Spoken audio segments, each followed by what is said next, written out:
Are you someone who will use the loo before you go out, even if you don't need to go?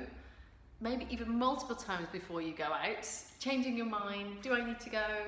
I'm going to go just in case. Well, avoiding this habit may help your bladder health in the long term. Every time you use the loo, just in case, and you're weeing very small amounts, you are actually reducing your bladder's capacity to hold urine. And your bladder is going to alert you that you need to have a wee when there's only a small volume of urine inside. We know that the bladder actually is capable of holding, on average, around 300 mils of urine.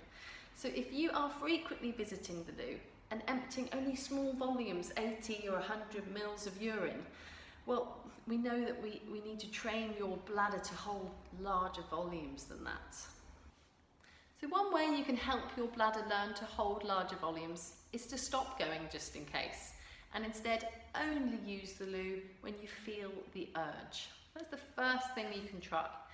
Now, there are many other tools in Pelvic Health Physio's treatment kit to support you if you are suffering with urinary frequency or leaking. So please do get in touch with us and we can help establish what's going on and the best treatment plan for you.